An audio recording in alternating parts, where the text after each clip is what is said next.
It's post-game recap.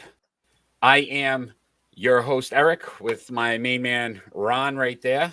There we go. And we are going to discuss the New England Patriots moving to 10-6 with a convincing win over the Jacksonville Jaguars, 50-10. As we normally do at the beginning of each of these recaps, we kind of just discuss some of our feelings about the game. Ron, what overall impressions of New England's victory this week? Well, they came out and did what they were supposed to do. They played a very good game against a very bad team, and the score showed that. Kind of disappointed they gave up that touchdown.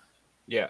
But, it was junk time. So, that tends to happen in games like this. Yeah, there were some guys in there at that point that I hadn't seen play all season. So. Oh, exactly. So, but they did exactly what we said that they had to do on Friday. They did exactly what they did. Right, they had to control the game. So 37 minutes to 23 of time of possession. Yep. 32-11 on first down. So again, kept the ball moving. Kept just moving down the field convincingly. And the thing we said they had to improve on was third down efficiency. 8 for 10 in this game. And yes. A much inferior team. We know Jacksonville's going through some stuff, but sometimes these are the games where you take it for granted or lightly and you have a slip up. You didn't see that this week. Right. So I thought the coaching staff definitely made sure they understood the importance of the game. They didn't take their foot off the gas, even when they had the big lead, continue to throw the ball, continue to try to score points. A very good way to get into the playoffs. To me, this is where we're setting up for playoff football now. Miami lost to Tennessee, which means New England has clinched a playoffs berth. And what you're starting to see is some of the building blocks now for that playoff run. So I thought they did a very effective job today with that. Well, given what we now know, I mean, it's pretty clear that Buffalo's going to win the division because they got the Jets next week. Yeah, and the Jets can beat Buffalo. Yeah. But, I mean, realistically, you got to think Buffalo takes the division. But the good thing is Tennessee now takes that top spot. And now you don't have to worry about Henry if they're, like the number 2 or 3 seed. Now, that's not a bad thing because we know the Patriots have struggled, against good running backs. So it might not necessarily be set up negatively because now it looks like they could end up playing, Cincinnati. Yeah, well, again, played a very good game today. Yes, and looked good against the Chiefs. But Joe Burrow did get hurt at the end of that game. Yeah. So, I mean, we're going to have to look at from a standpoint, obviously, they got to continue to win next week. They play Miami. Right, you have to take care of business. Right, take care of business. There's no way they're going to win the division because Buffalo has the tiebreaker. So even if Buffalo loses next week, New England can't take the division. Oh, that's right. Yeah. Yeah. So realistically, look, they're playing now just to make sure that they're cleaning up some stuff. So here's my only downfall in this game, and I know you always say I'm a negative Nancy. No offense. Actually, they will have the same record as the Patriots today. So if they do lose next week, we do take the division. If we beat Miami. They were a game up on us. No. Were they not? They won to tie us and have that. That's right. Okay. So, yeah, maybe, possibly. Special team still is a concern to me. And I don't understand so blocked extra point. They muffed the snap on an extra point. Yep. You know what I mean? Like, I just don't understand what's going on with the specials. No, and that is the gripe that I have. Look, Bailey's still not punting well.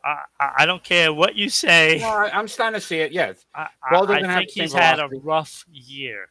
Now, I'm not saying he's not a good punter. He's been a good punter his whole career. Well, he was an All-Pro last year. So, what's the problem? I don't know, but that is definitely an issue going into the playoffs. Yeah, you cannot have mental mistakes like that in a playoff game. it could cost you. Again, you're up big in this game against a team that realistically is not ready to compete in the NFL right now. No. And you can get away with things like that, but you're going to play good teams now that, some of these mistakes could end up costing you. Yeah, because if you look at it, okay, you got Tennessee, Kansas City, Cincinnati. Those teams are offensive, juggernauts. Yeah, they're really. going to put points up. Yeah. Yeah, especially with Henry now practicing. Which they said he could make his return in the playoffs. It was expected. So he's right on timetable for it, which is scary. Because, again, I think he's still like third or fourth in the NFL in rushing. And we can't even forget about Buffalo either. Buffalo is still a good team. They're still a good team. So I thought about this today.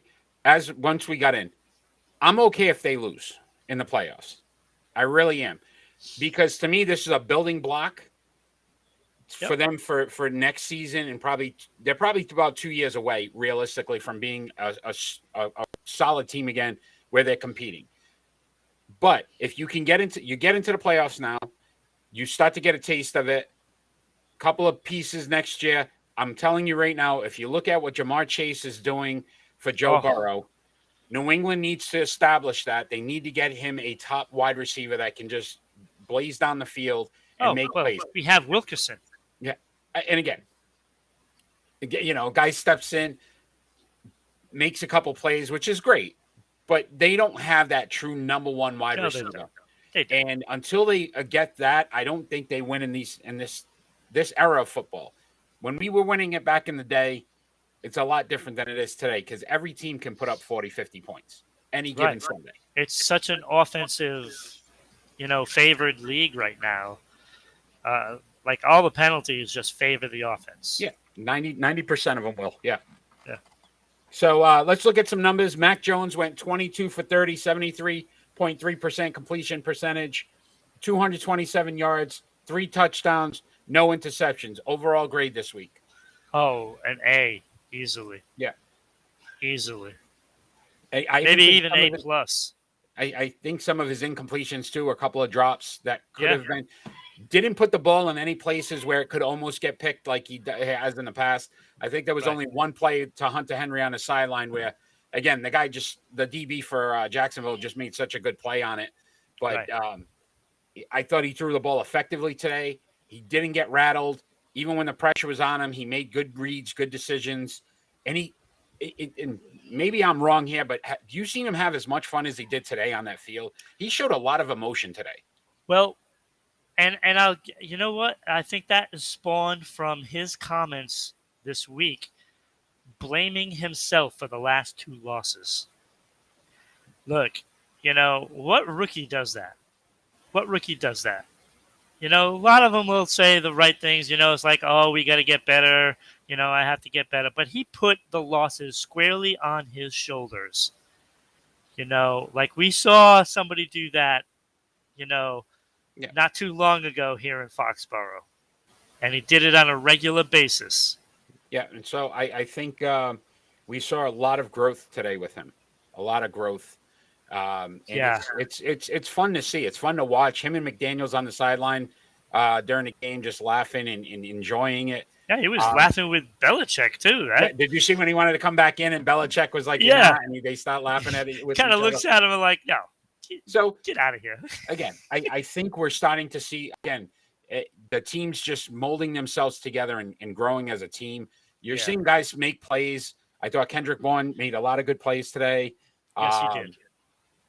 Again, the defense looked good. Everybody was kind of where they needed to be. Yes, they did. So, Ramondre Stevenson, 19 carries, 107 yards, 2 touchdowns. Damian Harris also had 2 touchdowns, and I think they sat him more for rest and to not get that hamstring any worse. They need him for the playoffs. Yeah, and that's absolutely the right thing to do. I mean, why put him in jeopardy? There's no reason. Like, the game was in hand at halftime, and you just sit him. Yeah. You just sit him. And he knows. He was having a good time on the sidelines as well. Yeah, Ramondre Stevenson is a big back, but he's got a motor on him. Like, he's got a third gear. And Yeah, you can see they it. compared him to LeGarrette Blunt, Blunt. Yep. and I think he's faster than Blunt. Yep.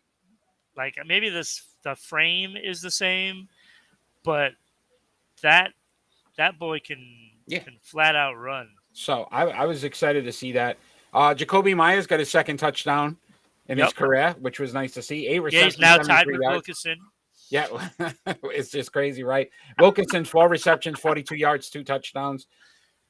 The key in that, though, to me is those are N'Keal Harry plays. And if this kid who can just come in off the practice squad make these plays, it just goes to show how ineffective N'Keal Harry's been in his Patriot career. Because those were N'Keal Harry and plays. now he has to be pretty much scared for his career right now because They're not keeping him. There's no way. Like after Wilkinson just steps in and gets 2 touchdowns. Yeah. There's no way N'Keal Harry sees the field probably for the rest of the year, unless there's COVID issues or something else. J.C. Jackson, Kyle Duggar, Miles Bryant, all with an interception today. J.C. Jackson now second in the league. They mentioned it during the broadcast. He's going to get a payday. Question is New England going to be willing to pay him what? I hope so, because when you said they're 2 years out, they're not 2 years out if they don't sign J.C. Jackson. Yeah, they're not 2 years out. Crucial because they need him. Yeah. Listen, he's growing every week, and we said it every week as we've done these shows. I keep getting nervous because the more plays he makes, the more money he makes. Right? Yeah. So, again, just you can see it too. Like some team like Seattle will come in and swoop in and offer him crazy money. Yeah. That's what's going to happen. Or somebody, like say Arizona fails in the playoffs, they might not even make the playoffs. Maybe if they fail, that's a team that could come in and swoop in as well. Somebody that needs that one player, maybe Buffalo. Mm-hmm. So we've got it. Somebody's going to want to pay him. We've got to continue to see what New England's going to do in the free agent market with them. Hightower and Barmore both got a sack today. Barmore's first full sack. Hightower hasn't had a sack since 2019. Obviously, he sat out last season, but he sits out every year with injuries. I mean, this is supposed to be a positive show today. It's a positive show, but I'm just telling the truth. So, am I wrong? No, and again, he's been injury prone in the past, which has definitely been one of the reasons why I don't think he's as big of a part of those winning seasons because he's missed some time. Right. Dolphins lose. New England's in the playoffs. Obviously, we play Miami next week. What would you like to see next week from New England? Even if, let's just say, in a loss, that would prepare you for a playoff. You can't lose. You have to go out there and you have to win the game. Because if you fall to that third wild card spot, then you're going to look at playing probably Kansas City. And the last thing I want to see is a Patriots to go into a playoff game and get blown out. They need to go out there. They need to take care of business like they did today and do all the right things to continue to go into the playoffs doing the right things. That's what you have to do. You have to, like you just said at the beginning, you have to go in with a winning streak. Yeah, it definitely makes a difference. It helps. On my side, I'd like to see them continue to discipline. Not too many penalties today. Right. Didn't turn the ball over. This is all the stuff they have to do next week. Look, they played 2 very good teams and lost. The defense didn't look good. Miami's offense is not very good either. So you should be able to control that game defensively. And if they do that, I'm going to be happy with what I see going into the playoffs because maybe the defense is figuring it out again. Because the last 2 weeks, they did not look like the defense that we've seen for the season. Going into next week, look, Tua has his own issues. And I still don't think he's going to be the quarterback there next year. No. And why is because, when you look at his stats, they all look pretty nice. But 6 of his touchdowns, I believe, all but one, we'll say, all but one are from 10 yards in. He's got 1 touchdown and 6 interceptions or 7 interceptions 10 yards out. Those are not good numbers. And I find it hard to believe that Miami will be settling for that next year. Yeah, no, I mean, I think, listen, we've talked about Deshaun Watson. That is a very likely destination, is Miami. Yeah. So, as we normally do towards the end of the show, our Lighthouse Awards, top 3 players of the game. So, number 3, who do you got? Number 3, I have J.C. Jackson. I like it. Look, he makes plays. They don't really even want to go to his side because of all those plays that he's making. But it still seems like even though they don't, he finds way to make plays. Yeah, And so I liked what what I heard in the broadcast when they talked to him this week, and he said, I dropped 2 balls that I should have caught last week, and it cost us. And he said he wasn't going to let it happen again. He studied harder this week than he has, he said, all season, because he was going to make sure that he didn't make any mental mistakes this week. Right. So again, but this is what you like to hear from players. That's what you want.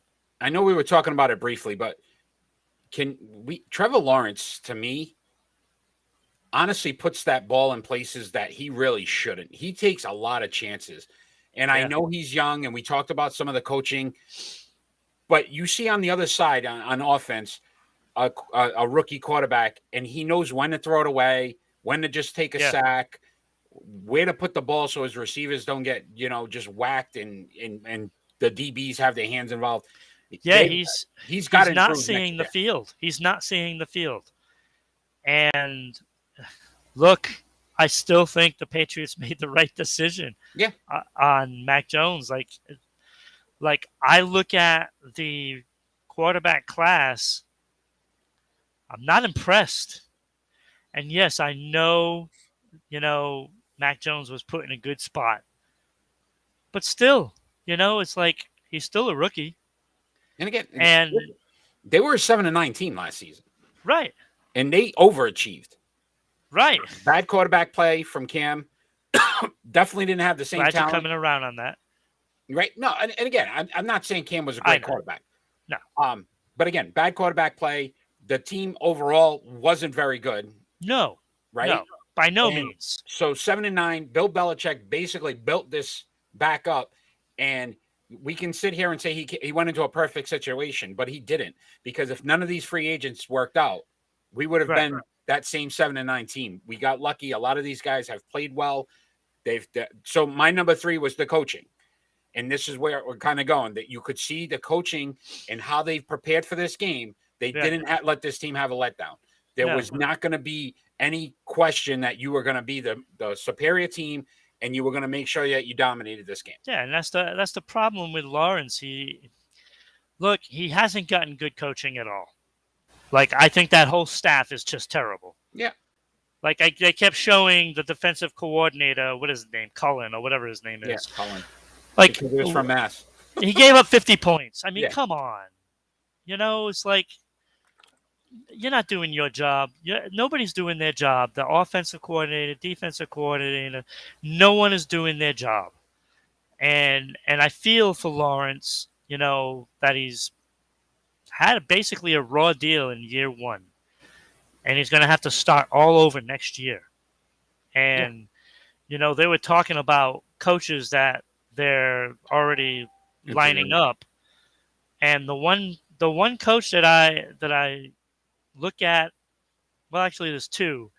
Byron Leftwich, of course. A quarterback. He'll know what to do with Lawrence. To me, that makes sense. Because what's Byron Leftwich doing in Tampa Bay? No, You know what I holding a mean? It's clipboard for like, the most part. okay, yeah, I'm listening to Tom. Yeah.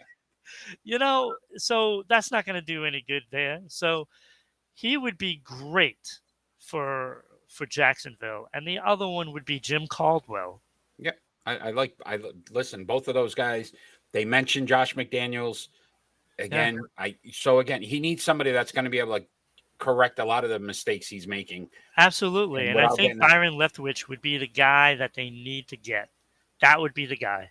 So the funny thing is, I don't know if you heard it they're going to keep their general manager though, which baffles Yeah, that's me. stupid. I don't understand that, but okay. Obviously, you're not even trying to win again.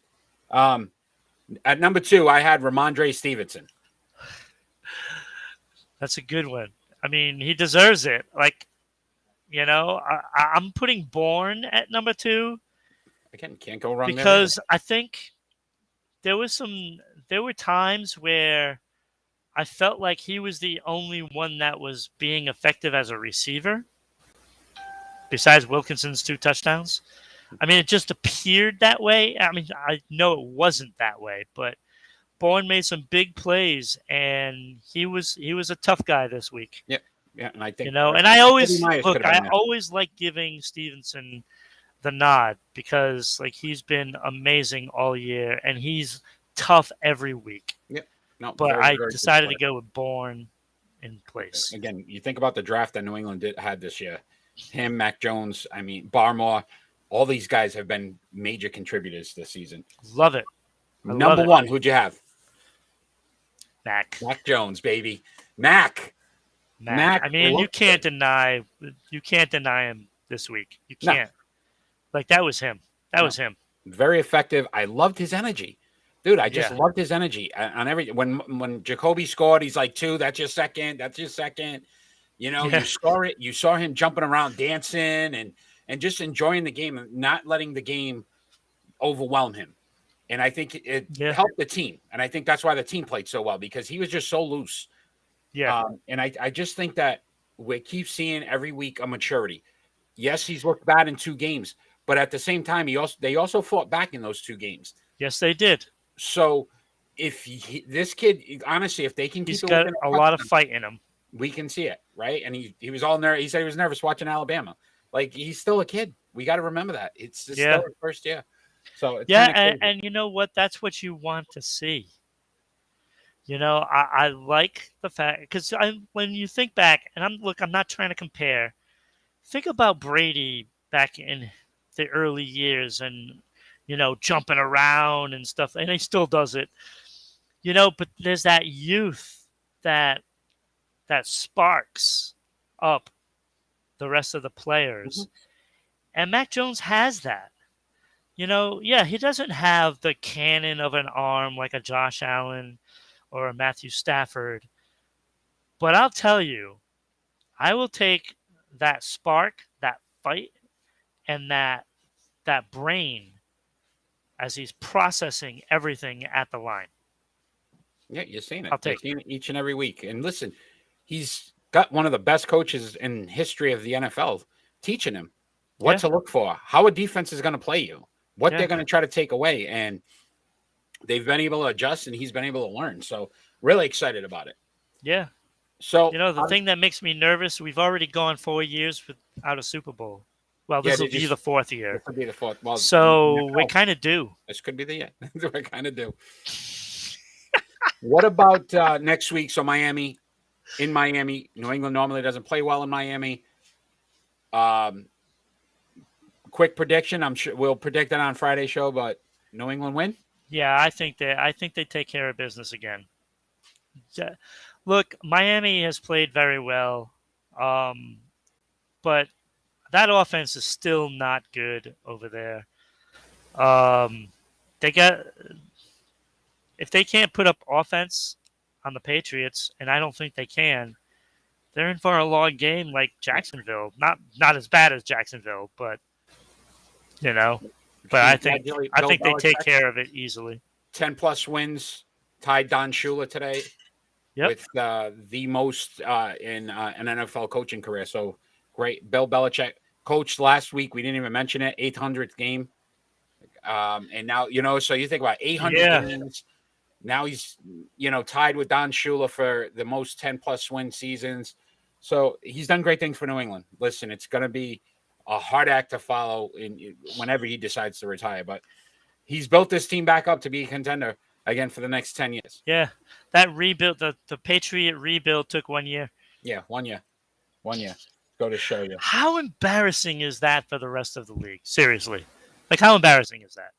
Yeah, like, you got teams that are still struggling all these years. Detroit. You both said it at the same time, right? What about so I wanted to just end on this, and I don't know if you saw it because this will definitely be something we talk about on Friday's show. So if you're just tuning in or haven't watched us before, we do our Sports Unfolded show every Friday night. We're live at 6 p.m. We're fan interactive, so if you join us, we will definitely respond. And then you can follow us on social media at Sports Unfolded on Facebook and Twitter, at Broadcasting RI on Twitter, Sports_Unfolded on Instagram. Listen to us on our podcast on Amazon, Anchor, Google, Spotify. So many different ways. If you'd like to sponsor the show, Ron has put up that email a couple times. Check us out. We'd love to get some sponsors to allow us to do some more stuff for Sports Unfolded, but we can definitely advertise for you as well. So my final thought is on this Antonio Brown situation, and I don't know if you've seen it. And we're definitely going to talk about it on Friday, but I guess he walked off the field in the third quarter after being benched. Took off his shirt, threw it into the stadium. This is the end of Antonio Brown, I think. We just saw the last game he plays. Yeah. Yeah, because that's not even going to sit well with Tom Brady. No. He quit. Especially because, wait, did they lose to the Jets? No, they ended up coming back and winning.